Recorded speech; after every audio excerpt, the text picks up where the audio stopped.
Graça e paz, esse é o programa Texto e Contexto, um programa da TV Viva Promessa, onde nós conversamos sobre temas de natureza doutrinária e teológica.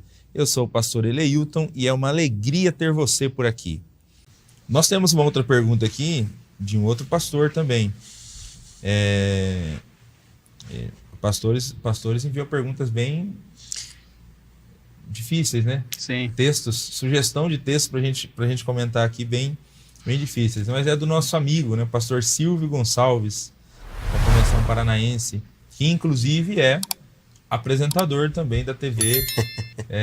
Ele pode Viva fazer Promessa, pergunta né? também? É uma dúvida que eu Responde tenho. não, querido. É verdade, né? Tá certo. Tinha que ter uma regra, né? Apresentador da TV Viva Promessa, né? Apresenta o programa Igreja Missionária, né? Sim.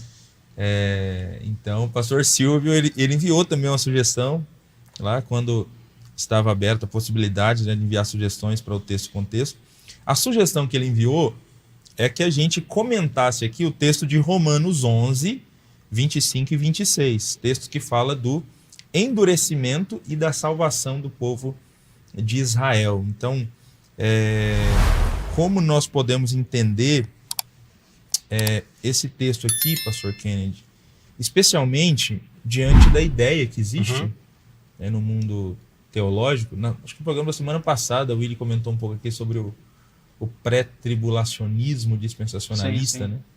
Então, existe uma ideia, né, no mundo teológico dispensacionalista que vai chegar uma hora que Deus vai deixar de tratar com a igreja, com os gentios, né, e vai abrir uma janela para um tratamento especial com os judeus no final dos tempos, especialmente no período da grande tribulação. E um dos textos que é usado para reforçar isso é exatamente esse texto de Romanos, né? Então, como que a gente explica esse texto, né? Se a gente não é dessa linha, né? Como que a gente explica esse texto de Romanos 11?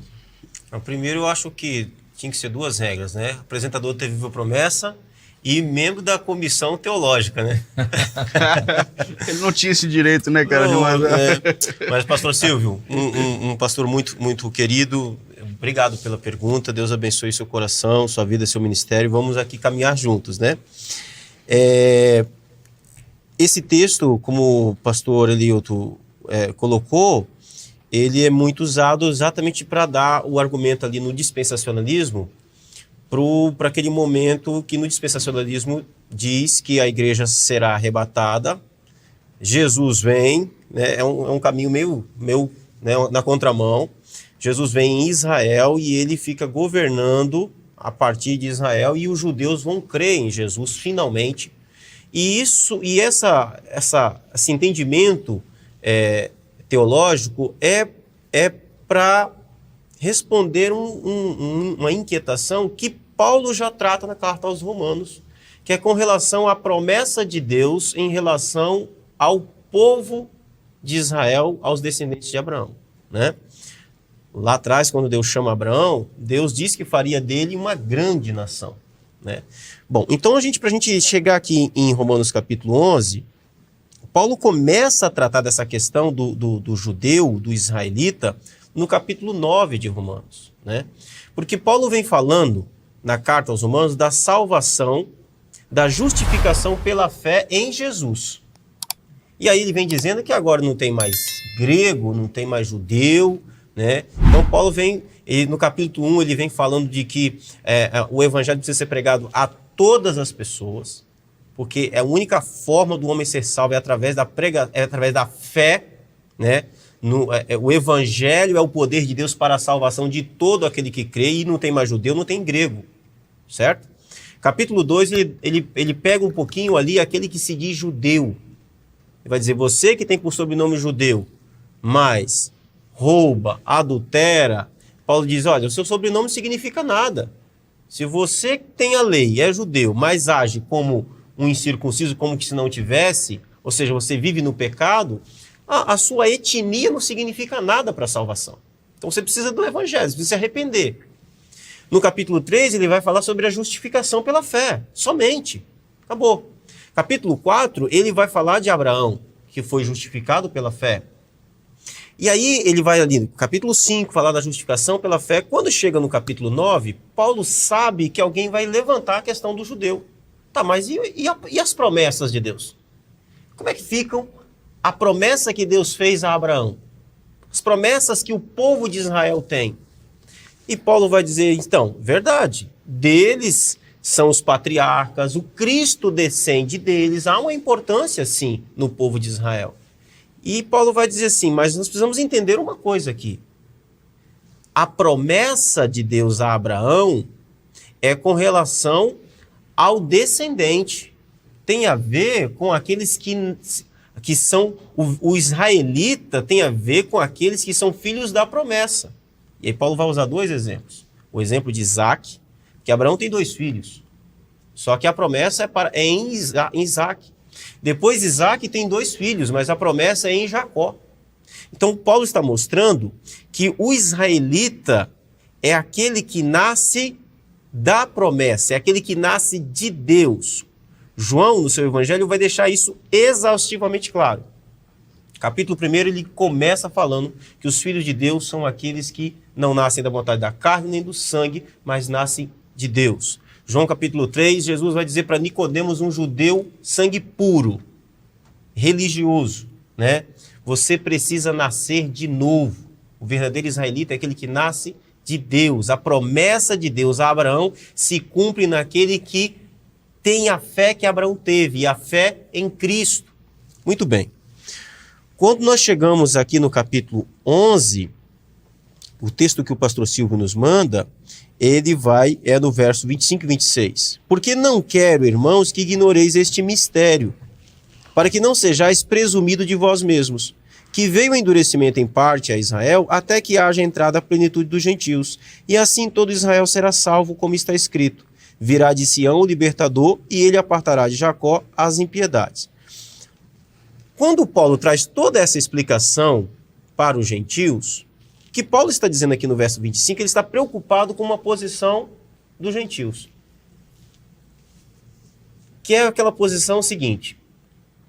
Então Deus, porque os judeus rejeitaram o Messias, Deus colocou a gente no lugar deles. Então nós somos a bola da vez.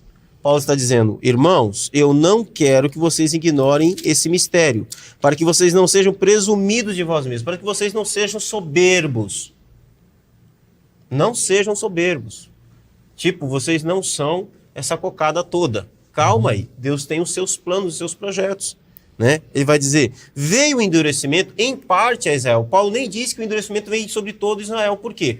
Porque ele mesmo vai usar em outro texto em Romanos que ele é israelita, da tribo de Benjamim, alcançado pelo Evangelho. Então, Paulo está dizendo que Deus, ele vai até dizer no verso 32, né? Porque Deus a todos encerrou na desobediência, tanto judeus como gentios, a fim de usar de misericórdia para com todos.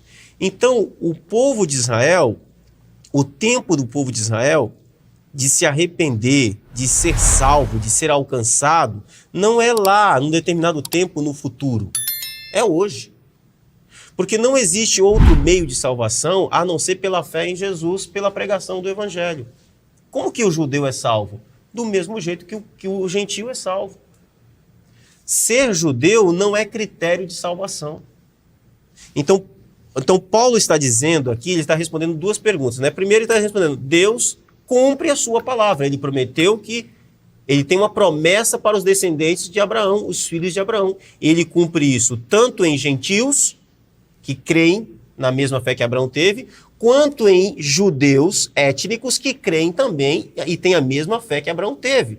Então, ele está cumprindo a sua palavra. Deus não falhou no seu propósito, Deus não falhou na sua palavra porque ele chama os gentios, não, de jeito nenhum.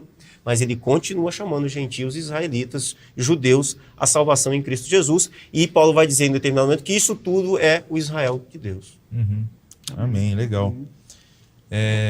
Talvez uma questão que seja legal colocar também é que nesse texto, né, no meio desses versículos que o pastor Silvio cita, nós temos aqui, né, com base em toda essa explicação que o pastor Kennedy deu, essa ideia, né? Israel experimentou um endurecimento em parte, até que chegue a plenitude dos gentios. E assim todo Israel será salvo. Acho que esse trechinho aqui, que às vezes é o trechinho que dá o nó na cabeça de quem tá lendo, né? Porque dá a impressão assim que Deus vai trabalhar com os gentios até um momento, e aí a partir desse momento ele vai começar a trabalhar com Israel. É aí que surge a ideia do dispensacionalismo, né? Mas eu penso que não é essa a ideia, né? Então, enquanto se completa a plenitude dos gentios, Sim.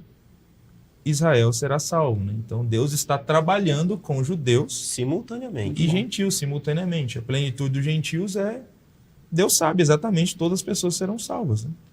Ele sabe quando vai acontecer a salvação do último gentil, né? Ali é a plenitude deles, né? Só que enquanto isso está acontecendo, os judeus também estão sendo salvos, né? Eu gosto de uma explicação desse aqui, né? Do e assim todo Israel será salvo. Tem um comentarista que me foge o nome agora, mas ele coloca assim que Paulo não disse e então, como se ele estivesse sugerindo uma sucessão temporal, né? Primeiro a plenitude e então, mas e assim, Israel. deste modo, né? Então não é primeiro um e depois o outro, enquanto acontece o de um, o outro também está sendo salvo. Sim. Então acho que essa é uma ideia bacana, né? Nós não somos dispensacionalistas, né? Não somos. Nós cremos que importante. Deus está salvando os judeus hoje. Sim. Nós cremos que israelitas, judeus mesmo, são tão são tão alvos da graça e do evangelho quanto qualquer brasileiro, quanto qualquer outro povo. Eles são carentes, necessitados da graça em Jesus. É isso aí. Enfim, obrigado, pastor Silvio. Depois a gente dá Obrigado abraço, mesmo, né? obrigado mesmo. Mas foi benção. É importante, Sim, né? Colocar essas questões, né? Eu acho que é importante mesmo, porque a gente diz várias vezes, né? Repetidas vezes, que nós somos pentecostais, né? E nós fazemos parte do pentecostalismo clássico. E quem conhece um pouquinho de teologia sabe que o dispensacionalismo está muito amarrado e muito forte. ligado com o pentecostalismo. Então é importante pontuar, apesar de pentecostais, na escatologia nós não somos dispensacionalistas, né? Nós interpretamos de outra maneira.